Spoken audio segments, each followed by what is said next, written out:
Good afternoon, everybody. My name is Emer Ahern, and I am the current president of the Irish Gerontological Society. And I also work as a geriatrician in Cork University Hospital. I'm so delighted to be chairing and bringing you this public lecture today, because it really means an awful lot to me on both a personal and professional level. And I think it's just really fortuitous that we're doing this on the night of Culture Night.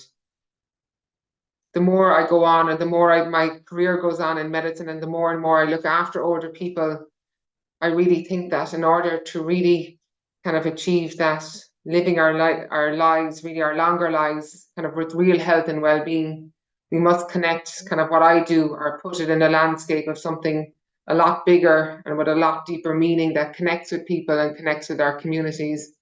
And this is really what I hope kind of you will learn about today. So we've been kind of really joined by really distinguished, and I'm really humbled by the panel that have joined us today. Sheena Barrett, who's Head of Research and Learning at IMMA, the Irish Museum of Modern Art, and one of my favourite places in the world. Mr. Dominic Campbell, co-founder of Creating Aging International, and also Director of Age and former Director of Age and Opportunities, the Bealtaine Festival, and a GBHI and Atlantic Fellow. And has developed Creative Brain Week. And also then Nick Johnson, who is Associate Professor of Drama at Trinity College, where he's worked and co-founded the Trinity Centre for Beckett Studies and directs the Beckett Summer School. So we're really delighted to, and please, any questions that you have during the lecture or to ask the panel, please put it into the chat and we will have a really rich, and I hope a really rich discussion at the end.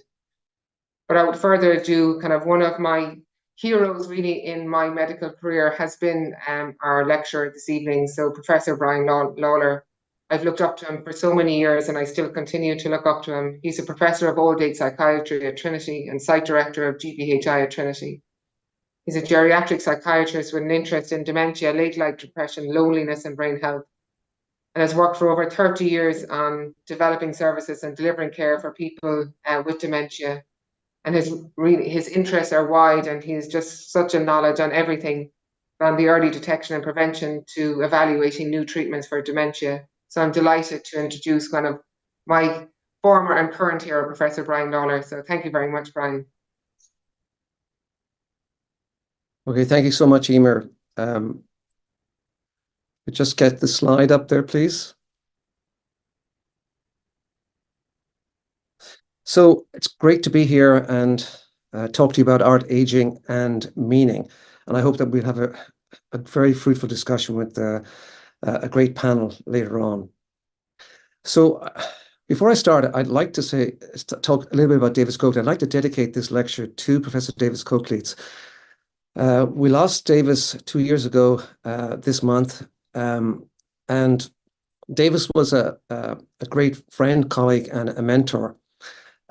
He was a brilliant geriatrician, medical historian, and a creative literary artist, a world expert on Oscar Wilde. And I think what we're talking about today would be very, very close to his heart. He's been a past president and secretary of the Irish Gerontological Society. And one of the things that Davis, I think, had in his mind throughout his life was the importance of the integration of art and humanities into medicine. And he really believed in the healing power of the arts. The art of medicine, but also art as medicine. And many times I would have seen him in practice dealing with ill patients, where he would use poetry or narrative or storytelling as a way to try and help people through their illness. Davis achieved many things in his life, and one of his lasting legacies, of course, was the Mercer's Institute for Successful Aging. But I think most importantly, I think what he succeeded in doing was integrating creativity, the arts, the creative life pillar into the Mercer's Institute for Successful Aging. And again, that's a testament to this lifelong belief in the power of healing and the power of art and art as medicine. And I guess I would say that, we will not see his like again. So today I'm going to talk to you about what is the purpose or the end of art. This is a quote from Seamus Heaney, who said that the end of art is peace. But I wonder, what is the end of art for aging? Is it simply peace? And I hope to be able to address this question during this lecture, and I think we'll get into a rich discussion at the end with the panelists. What I'd like to do now is engage with you and ask you to get involved in a creative art experience, a slow art experience. I want you to look at these images, these paintings from Robert Cohen. The one on the left was unfinished. The one on the right was the finished article. And I want you to ask yourselves, what does these paintings, what do they evoke in you? Do they evoke feelings or meanings? Now, Robert is a retired neuropsychologist, and I worked with him for almost 30 years at the Memory Clinic in St. James's Hospital. And when Robert retired, he took to art, to painting like a duck to water. And about a month ago, he sent me a text because he saw an ad for this lecture, and he said, I'm very interested in this idea of art, aging, and meaning. And he sent me along a number of his paintings, and he said, well, you can choose to use them or not use them. I thought we would use them in this creative art experience for you, and we'll come back to it at the end of the talk. And I think we'll hopefully be able to move this, whatever this slow art, what it evokes for you, a feeling or meaning, into the discussion. So here's an outline of my talk. I'm going to give you some definitions about what aging is, what art, creativity, and cultural engagement are, just so that we're all on the same page. I'll also talk about what matters to us as we age. What means successful aging? Then I'm going to speak about the benefits of art, culture, and creativity for health, but also for what matters to us as we age. And then come back to this idea of what is the end of art? What is the goal or purpose of art for aging?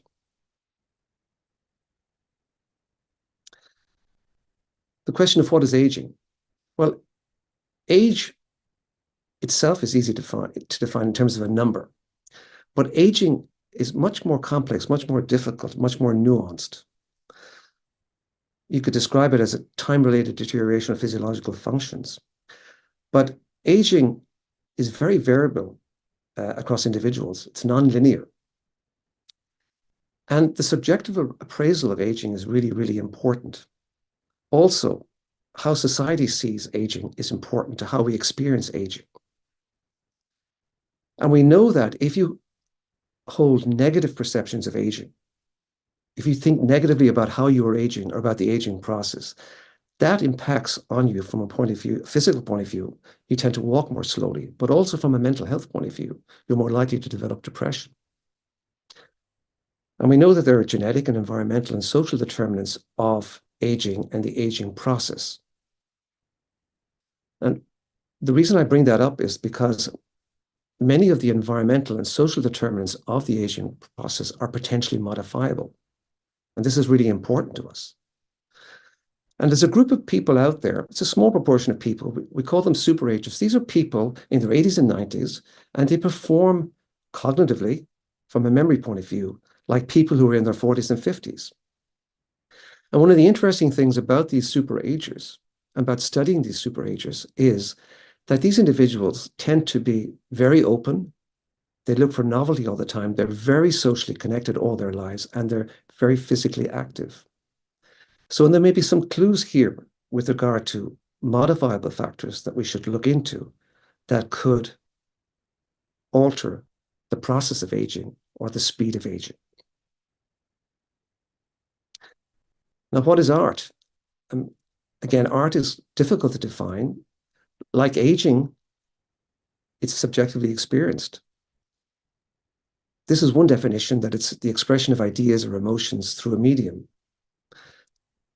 There can be participative art, getting involved in painting, drawing, playing a musical instrument, and doing crafts or hobbies. But art may also be receptive. You may engage in arts and culture in different ways. So going to a lecture, a concert, a play, to a museum, a movie, or other similar activity. Participating today in this public lecture, this would be receptive art. And the benefits of art exist across the continuum. They go from well-being in the community and prevention to specific art interventions for people at risk or people who have particular health conditions. Today, I'm going to be focusing primarily on well-being in the community and the benefit of arts for health in terms of prevention. A little bit word about creativity and what creative practice is. Creativity and creative practice is art. And creativity includes two major features: novelty and value for the individual.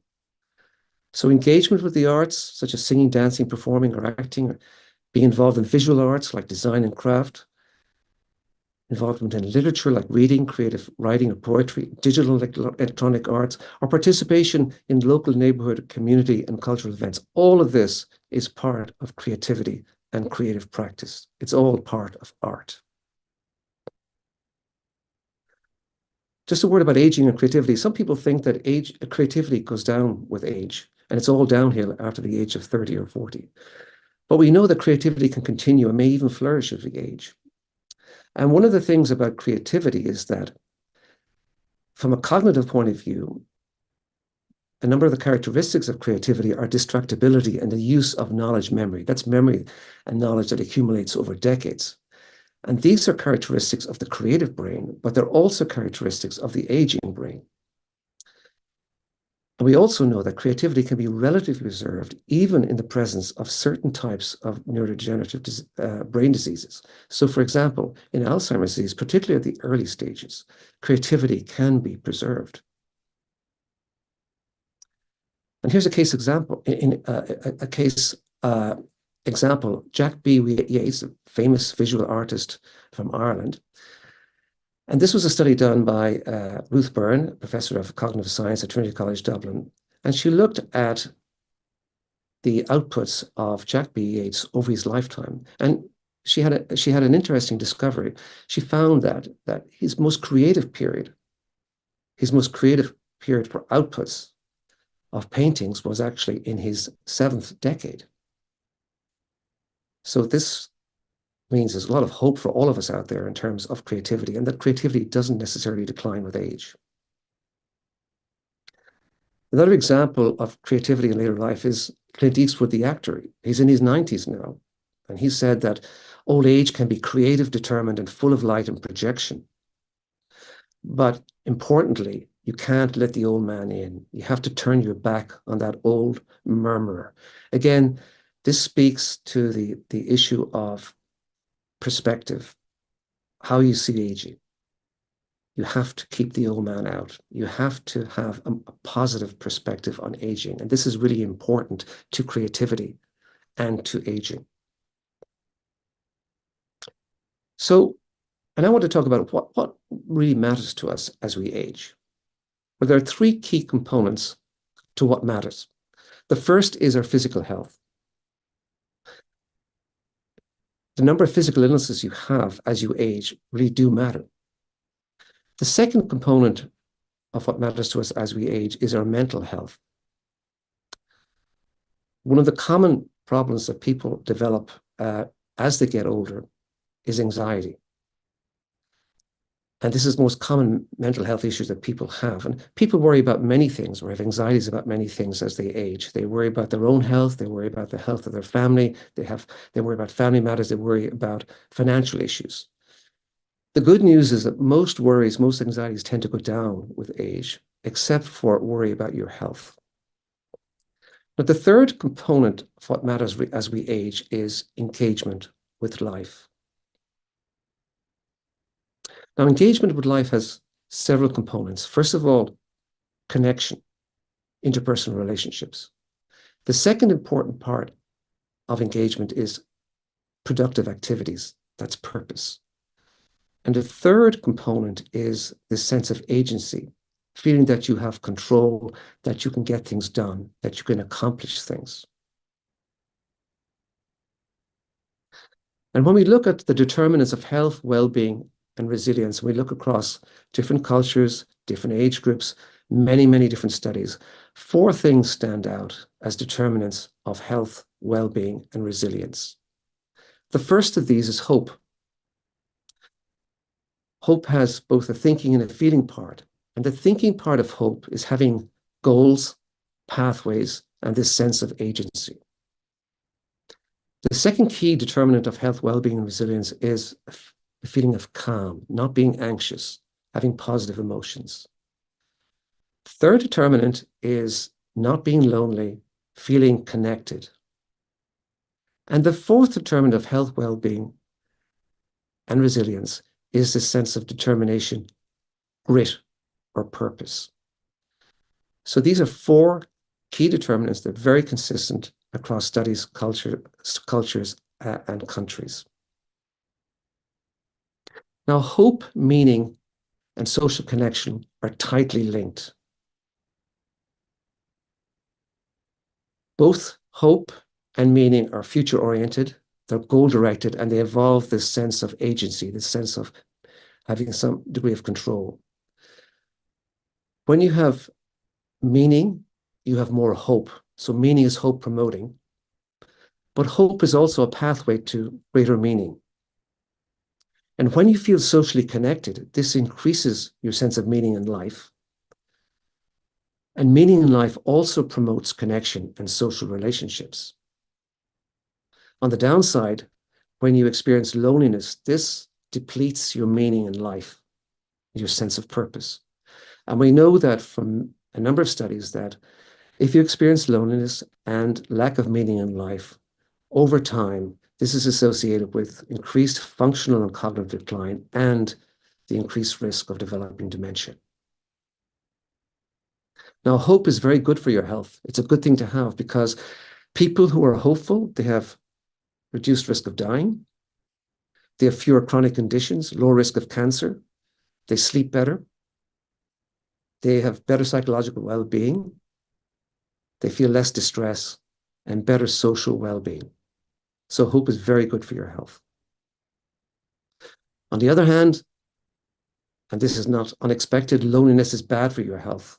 Loneliness is associated with increased risk of dying, heart attack, stroke, high blood pressure, poor sleep, depression, dementia, and psychosis. So loneliness is something to be avoided at all costs. It's bad for your health.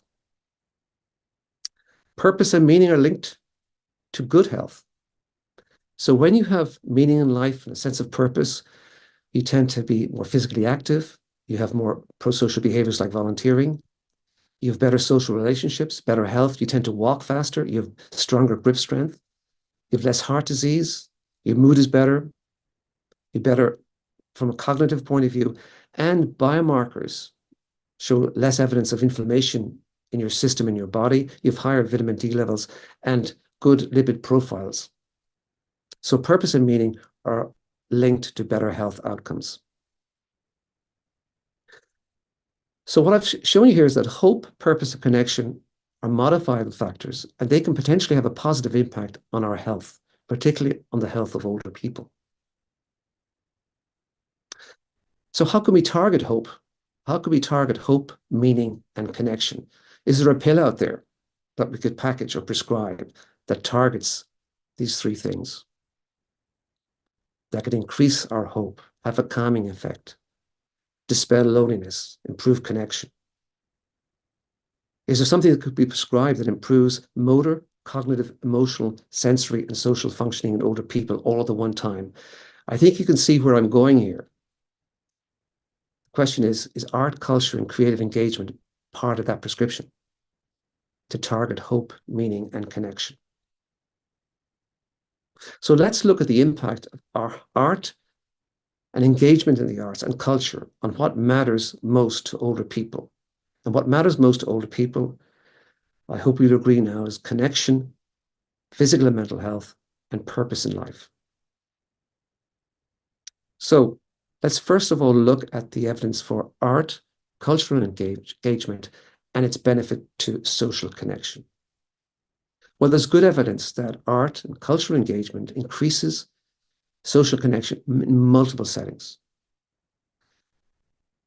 There's good evidence that art, culture, engagement decreases loneliness It helps build better social relationships.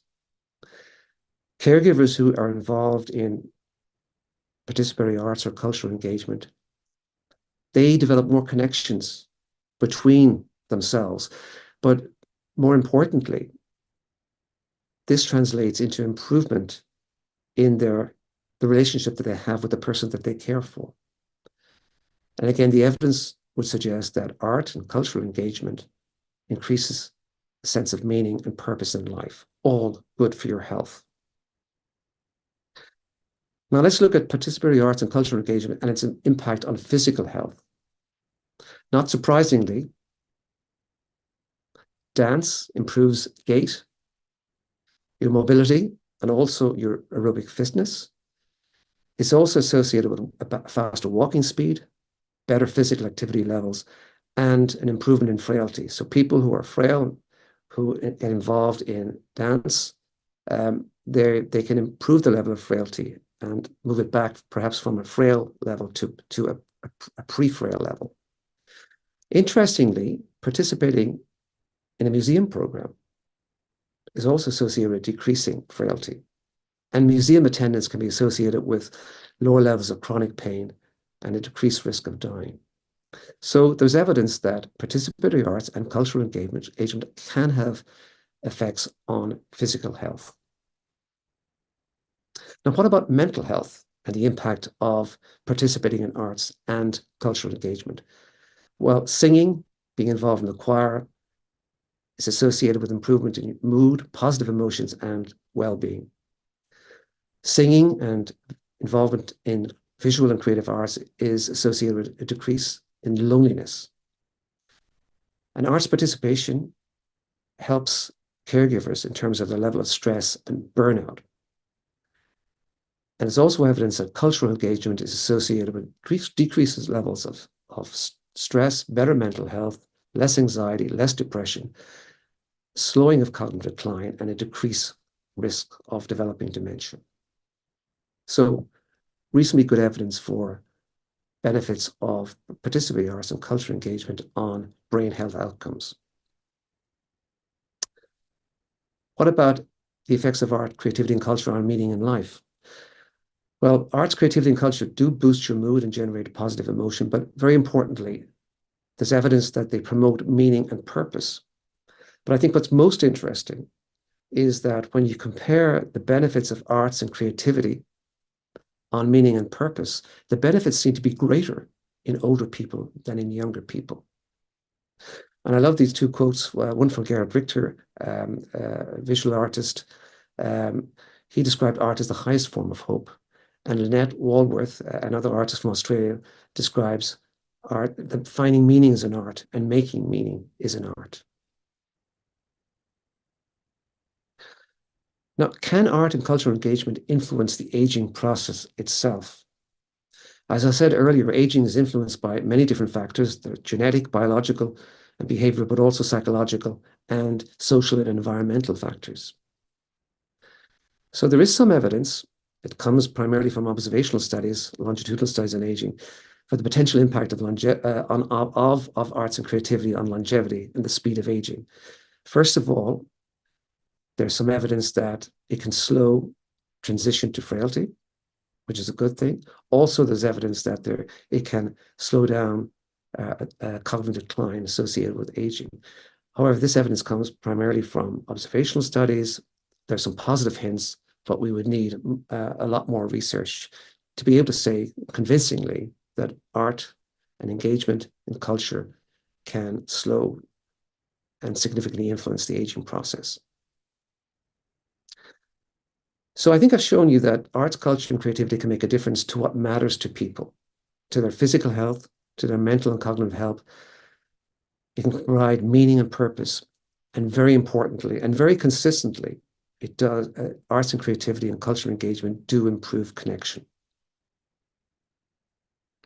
There are a number of caveats, of course. While arts and creativity and cultural engagement can be for everybody, it's not to everybody's liking. And some people will not find purpose in life or meaning from engagement in arts.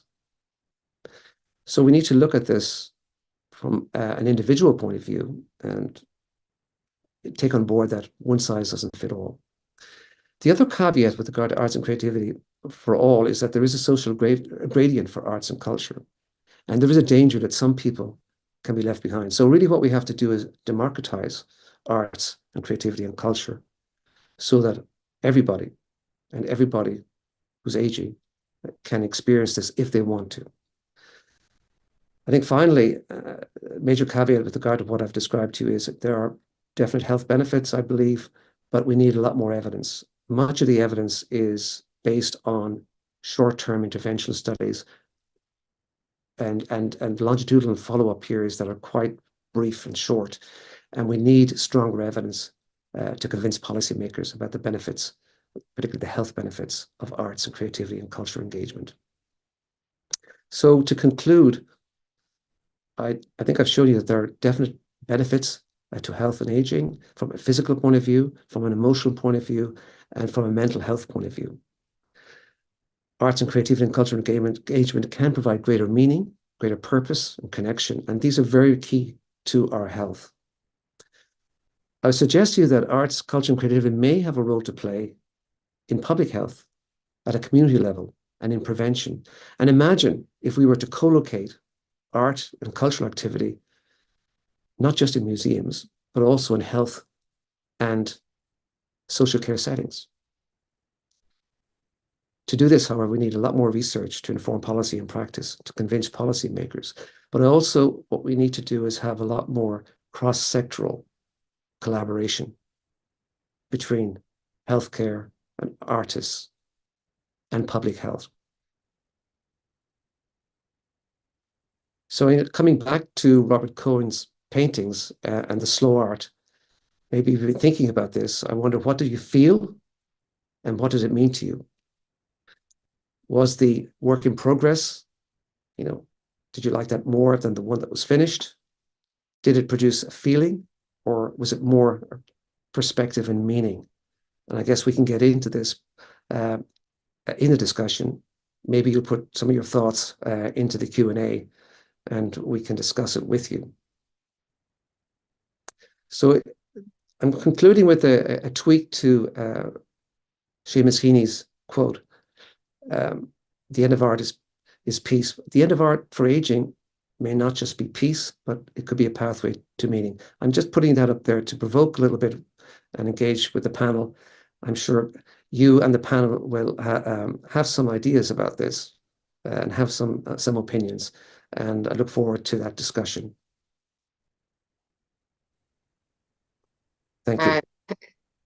Thank you so much, Professor Lawlor. That was such a compelling lecture, and just really there was a lot of feeling and meaning kind of provoked in me anyway. So I really just thank you so much.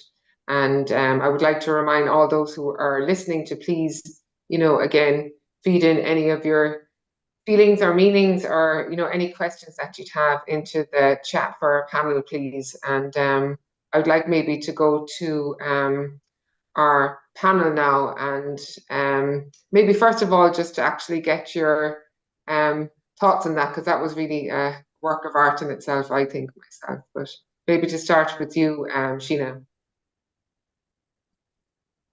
Thanks, Maria. Thanks, Brian. Obviously, with your work has been a guiding force for a lot of the programming at IMMA. So much of what you were saying there resonates strongly with the programs that we've designed as part of our IMMA Horizons program. All of those things that you were talking about in terms of creating spaces for lifelong curiosity, moments that create meaning, connectedness, experimentation. Yeah, I mean, it's great to see it so succinctly described. You had an awful lot of knowledge to compress into half an hour there.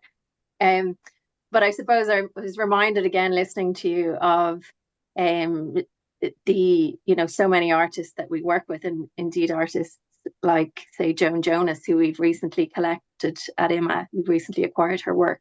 She's in her 80s and she's just recently represented the US at the Venice Biennale. So art is one of those things that it's really through life and through life's experiences and knowledge and processing of memory and understanding the world that we live in, and people continue to get better. It's not like being a professional footballer where, you know, that once you're through your 20s, it's not something you can pick up. And we continually see people taking up art and going to college after they've reared their family or had other careers, and continue to make really incredible work right through their 70s, 80s. Many of the super agers that Brian was describing there would be people that I would have looked at over the years, like Louise Bourgeois, or we've Cecilia Facuna, who's coming up next year at IMMA. Again, she's in her 80s and she's talking about making really ambitious new work for the show. But yeah, I mean, it's great to be thinking of the different programs we have at IMMA in relation to those things, because certainly the social connectedness, engaging in things, experimenting, having agency, like even the moments of talking about art as being really important possibilities to think about resilience and adaptation in terms of fostering your own curiosity around things. I don't want to take up the whole panel. I'm sure you want to pass that question around. Yeah, thank you, Sheena. And Dominic? Thank you, Brian. It was great to hear all of that put together with a to throw some golden threads through it. And I was well, one of the things that struck me was when you started by talking about Davis Coakley, and on the few occasions I met Davis, one of the things that struck me about him was that he was just hugely curious, and his curiosity might come out as science or it might come out as creative work. And I was lucky enough to hear him do a lecture on the history of James's, when he talked about how the building that is now the James's site began as a workhouse. It began with this idea of clearing people from the streets of Dublin, and then it developed over time a different kind of ambition. And it was a really great example of the fact that these institutions change, and we inherit ones that were created at a certain time in a certain place. We inherit, you know, I'm looking at the picture of IMMA that's behind Sheena's head and thinking about the life of that building, what it was and what it becomes, and the art that it houses. These things change. These things change. So no less than we have to think about the, you know, turning your back on the old murmurer. We also have to think about what is the thing that we want to leave, whether that is art or creativity or health. And sometimes there are clues for what might be evolving in previous institutions like spas, which combine health, or the ambition for health, and the ambition for art as one thing. So it was great to have a snapshot of where this thinking is now, and for me to think about, well, where might we be going next? Again, thank you, Dominic. And Nicholas, from your perspective, even from that educational perspective, you know, it'd be great to hear your thoughts. Certainly. Thank you so much again, Brian. I'll echo what the others have said, just that the synthesis of your clinical knowledge combined with the deep values from which the work at GBHI emanates really comes through in your support of the arts and of what you see this meaning to people's lives. I think a distinction you make that's very valuable is between participatory and the value of attending and engaging with art. And one of the questions that I've always wondered about is the kind of chicken and egg nature of this, whether is art helping us because it's getting us out, it's giving us that social connection, it's creating meaning making, it's such an engine for collaboration and connection and contribution. And then on the participatory side, I think that's where we get into maybe the domain that Sheena was talking about agency, and you know, the idea of late style artists who discover that in the season of change that's represented by aging, something has freed up or broken loose, or even in experiences like dementia, what might be perceived societally as disinhibition or becoming less limited in the way that someone might think, and the free play of thought leads to a kind of creative thinking which is distinct, or which we associate more with the untrained mind, you know, the creative early days of someone's flourishing, that can also happen late in life, and that there can be a seasonal passage with people who are engaging in art. And I think this comes through in some of the arts that can be done solo, like writing or painting or in music, certainly, but those which are collective and collaborative, again, music in the choir or the choral space, theater and dance and things that are participatory. I'm also very interested in that distinction, as someone from the performing arts side, as to how how different it is if there's a social dimension as well to the art that's engaged. But I think this is such a fruitful area of inquiry, ongoing research, and outreach to try to see how can we evolve an ecology that actually creates this opportunity for everyone and makes it a sustained part of what we consider to be getting old. And that probably leads me on to the one of the next kind of questions for discussion, and you brought it up, Brian. I suppose, how do we ensure access, and especially access for people who are marginalized, for whatever reason, whether they have dementia or age, like I know, for example, like culture night is a huge, my children had a list of things they wanted to go to. My mother also rang me last night for something she wanted to go to and she wouldn't normally kind of attend, so like I think like in our genetic kind of DNA, we're kind of culturally kind of like a population that kind of intuitively kind of like embraces arts and music and song and dance, but how do we make that kind of more accessible, to people, so maybe just, I might even start with you, Brian, on this. Yeah, I think this is it's really important to try and to democratize this. And I think there's a lot of very good efforts going on right now. I mean, and IMMA, has a fantastic program.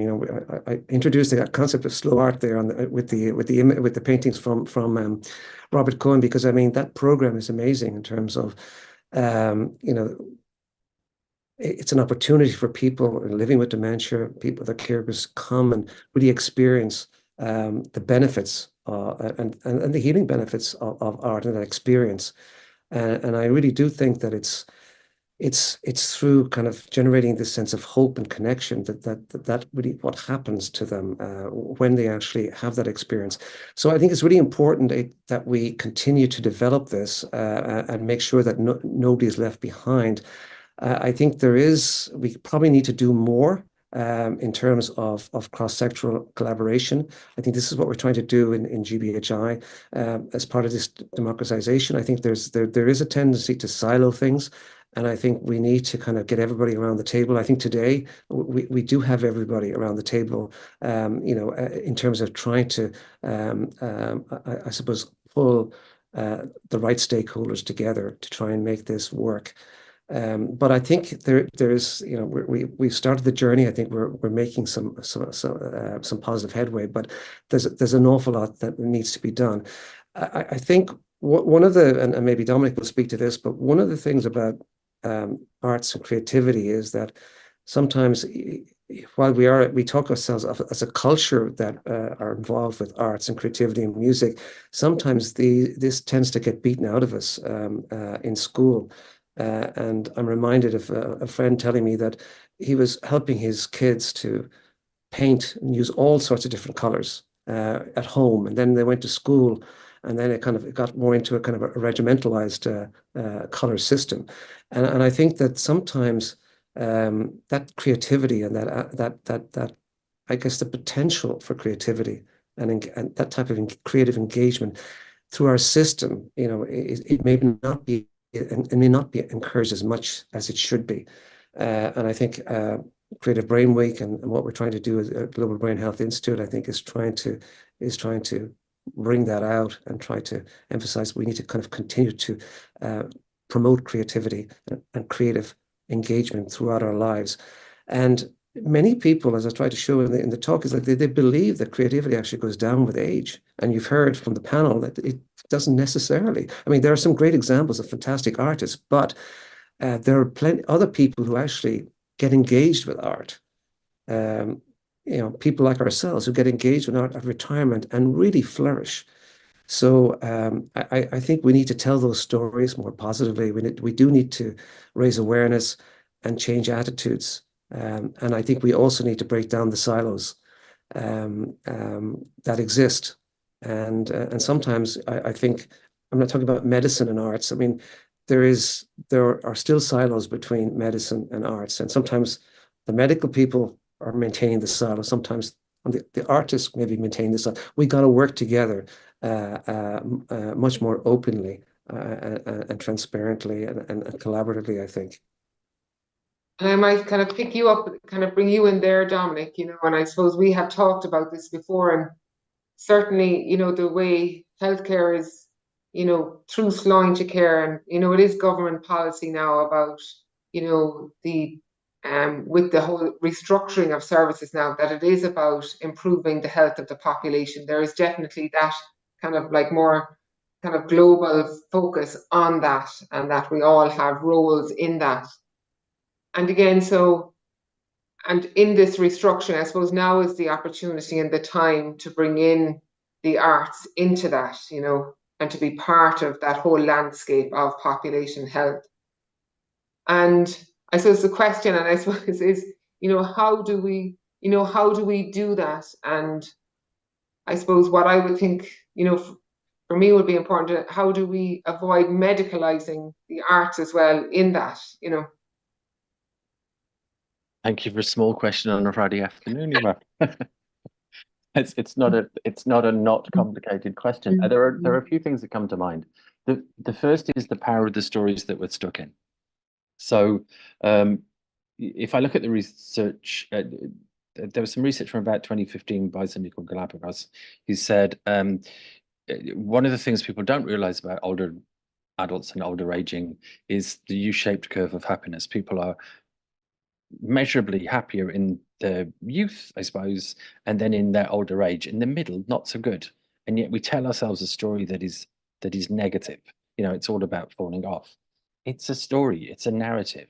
It's the area of art is to undo those narratives and undo those stories. It's as much a story as it is that we become less creative as we age. Then there's this systemic thing that we build around particular times in our lives. And so part of the systemic challenge is where knowledge gets made and what kind of knowledge we value. So, the arts piece and the creative stuff for a long time has been put in a sort of entertaining box. I love entertaining, it's very important. But we need to bring it out and re-recognize its other values. And we're beginning to do that, whether people talk about that as aesthetics values, whether they talk about it in terms of meaning, creating meaning, value, and purpose. And then we get to the very large systemic piece where we start to think about what can be the role of creative work, creative practice, whether that's an individual doing something on their own, so possibly for a mental health benefit, or whether that's people doing something with a group, so a social benefit or the social cohesion, or those kind of support systems. And it's very difficult to make those arguments at scale at the moment, because the tools by which those arguments are made for national policy are predicated against them almost. But we begin to see little specks of light, really good things. So, for instance, the National Palliative Care Strategy came out about a week ago. One of the things that's looking for is the growth of compassionate communities. And if you look at the work of the Irish Hospice Foundation, they've been doing work in that area, as have organisations like the All Ireland Institute of Palliative Care. If you look at Ireland as a whole over a long period of time, there are extraordinary areas of fantastic practice in the hospital in Galway, in Wexford, in Waterford, in West Cork Arts Centre, in all sorts of individual bright sparks, if you will. The challenging piece is, how do we knit these together, and how do we understand it both across a life course, both possibly across individual pathologies, and then also across the role of arts and creative work to create the conditions in which people can flourish. And sometimes that's a health issue, and sometimes that's about making other forms of expression. And then finally, just to talk to your last piece about over medicalization of art, it's a very long spectrum. It's a very big world. We can have all of those things. There's a really good case to have more of it, to encourage more of it more often. Yeah, no, absolutely. Thanks. And we might come back to that again. And I suppose I just want to talk to you maybe, Nicholas, just about the role of, education, not so much in your field, but, is there a role for education here and educating people about this, about the wider impacts of art beyond kind of what we traditionally view it as? Definitely, definitely there is a role, and I think the education piece is really at all levels. I think it happens culturally in the latent curriculum that we get from how art is manifested in the society and common culture, in public spaces. And I think Ireland has great strength to draw on in that area because the tradition of storytelling, of song, predates the foundation of the state and predates colonization, and it's an ancient practice here that's very deep and very strong in the people in the land. And there's something that I think is relevant to draw on. What's interesting is that even now, the change of the Leaving Cert curriculum and the junior cycle bringing back in practices like drama that had been somewhat excluded from 20th century thinking. I think there's a recognition that the era that we're going into as a society, with the twin pressures of technology on us and the pressures of climate and sustainability challenges, we actually need more, not less, of this kind of thinking. We need collaborative work that crosses disciplinary boundaries. We need engaged, embodied experiences, and that the real learning that people need to do, I think validated both by research, but also under these external pressures, is to engage much more deeply in the arts. And I guess stitching two comments that came in on the chat, one is that there is a lot happening in this area. So if you look at programs like the Creative Life Strand at MISA, the collaborations that exist with IMMA and with Creating Access, there's huge work has been done in this area in Ireland, and there's education going up to master's level and research PhDs and people who are working to develop this area. I think what we're talking about on the panel is not so much something new and more something about how do we mainstream this thinking? How do we make it part of the common cultural conversation and even just design thinking so that it's embedded in the kinds of spaces people experience in HSE access points, and rather than having a small pilot grant fund a theater room in MISA as a once-off workshop for a handful of dementia patients, which we did just this week, it's to say, how do we make it so that every waiting room encounter is someone can access a piece of art somehow, not only visual art on the wall, but something participatory, something they could write, something they could engage in. And that kind of rethink with an eye toward the scope and the health, that goes some way to addressing these long-term educational deficits or cultural deficits where parts of the country or parts of people's experience has not really been encouraged to feed that side of themselves, or where through time and economics it hasn't been accessible to people. And so my hope is that we're headed into a second half of the century where this is much more mainstream, much more seen as a necessity, as a human right, and that it feeds into our thinking and construction of new spaces. No, absolutely. No, thanks. And I think there's actually genuinely a real hunger for that kind of engagement, especially, and that was referenced in the chat as well with everything. And I'm kind of conscious that we're doing this lecture now on Zoom, but, just really kind of people are just becoming disconnected more and more, with everything, kind of banks, post offices, everything, So I think there is a genuine kind of a human hunger actually for that connection again across all the lifespan, actually, and older people as well.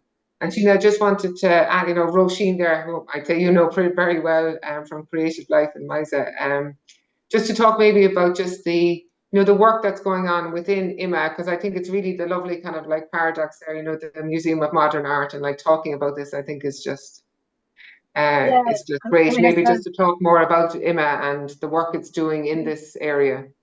Sure, thank you. So yeah, I suppose Nick was talking there about how we've such a tradition of storytelling in Ireland, and that comes so naturally to us. Whereas I guess a lot of older people would have grown up without an experience of visual arts as being part of the curriculum at school, and even the kind of critical thinking that we're encouraging through exploration of art would be different to what people might have learned in a school-based system that was more about being told what you needed to know. So that's sometimes one of the barriers that we find for people, is that this sense of, but am I getting it wrong?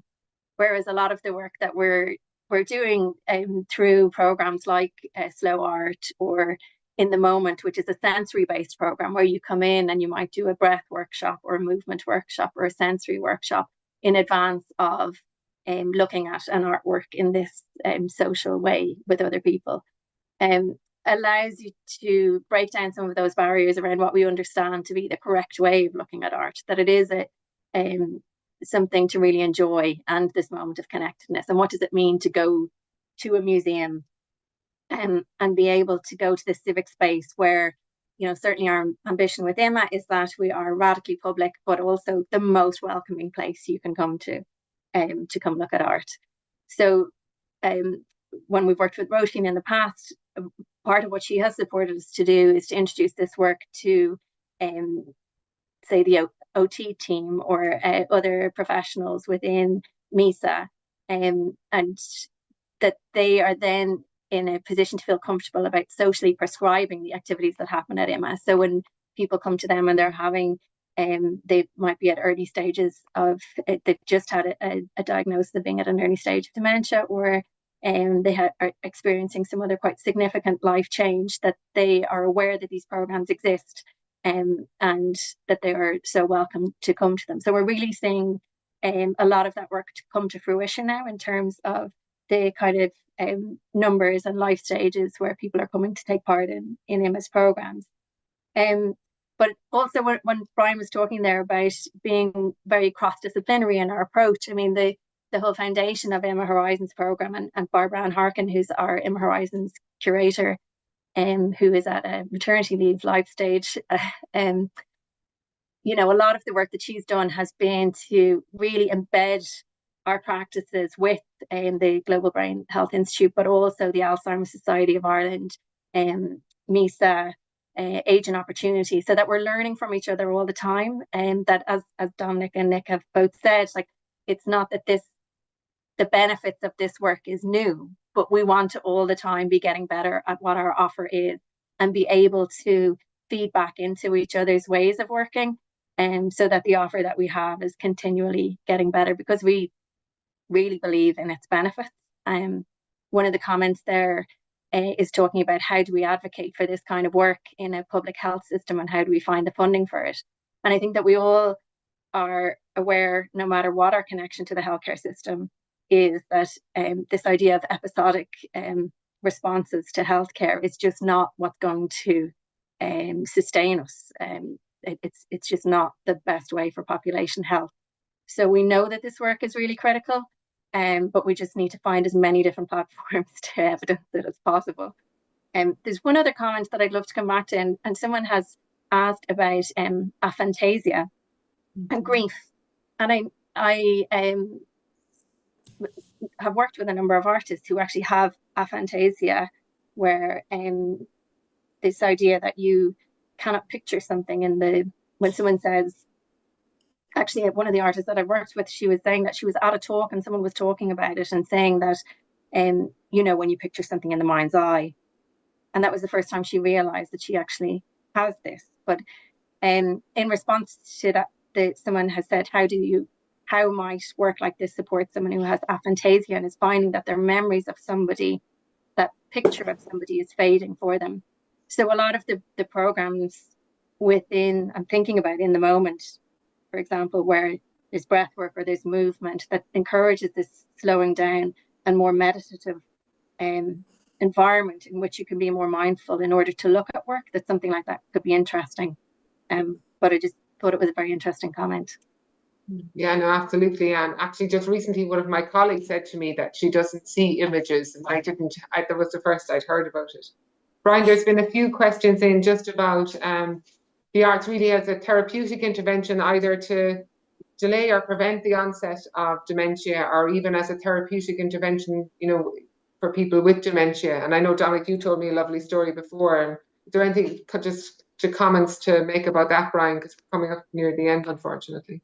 Yeah, no, I think the arts and creativity is a powerful prescription for people living with dementia and for their caregivers. And there's no doubt there's good evidence for benefits in terms of loneliness, for anxiety and mood. And again, I think the sense of purpose and hope is really, really important. So good evidence for it. And, you know, we see it, that it works. Arts, creativity, music, really that engagement, the benefit immediately to the individual and to the person looking after the individual living with dementia. So, and I guess this is becoming, you know, more evident, and people are using it and prescribing it more and more. I do think, you know, we're talking about the use of arts creativity for health, and I do think it is about these joined up ideas, getting the right people around the table and being able to push things forward. I mean, there are pockets of excellence. There's good evidence accruing, but we need to develop more research, more evidence.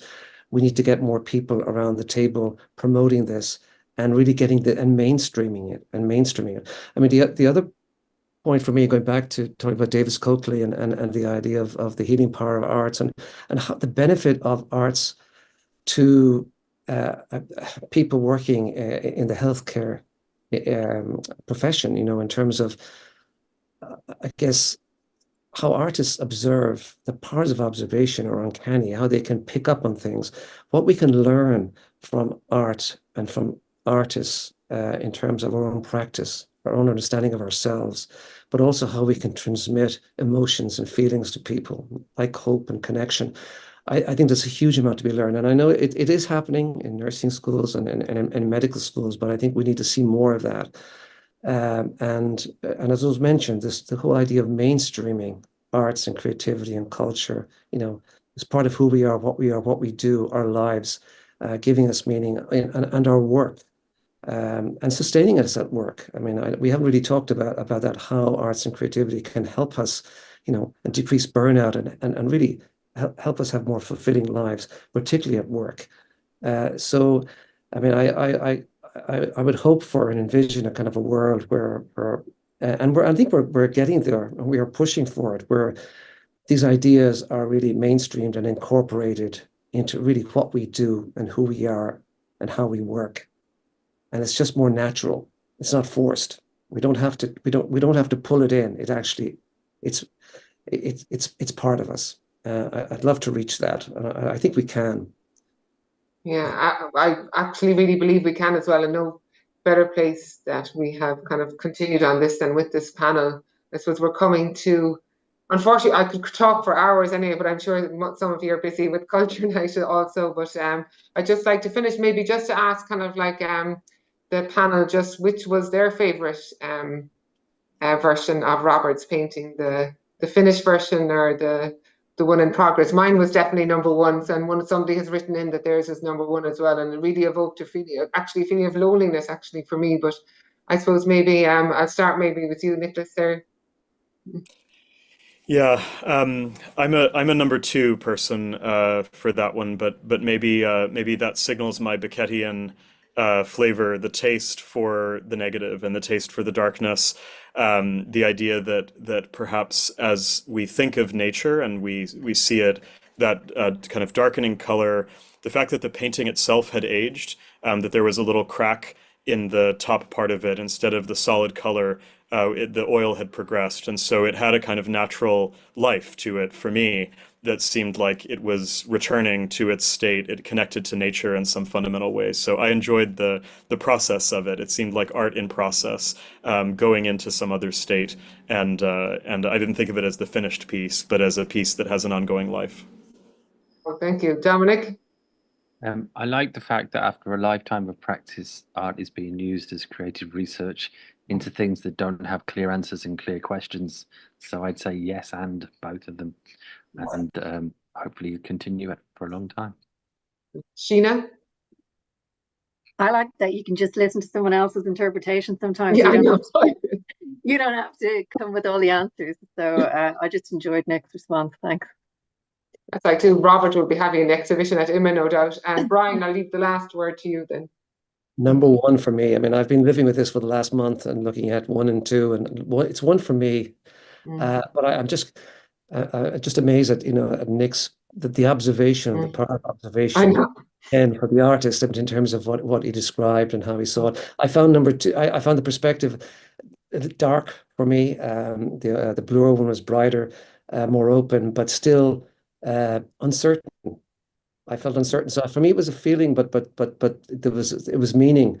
That it was. I think that it searched. Both of them have searched for meaning for me. Yes, and thank you all, because I think you've just really illustrated with the answers the different perspectives that can come in and how art can be brought into everything. So I want to thank you all so much. Thank you for dedicating this lecture to Professor Coakley, because that means an awful lot to me and the IGS as well. So thank you very much, and enjoy Culture Night, everybody. Thank you. Thank you all. Thank you so much. Thank you.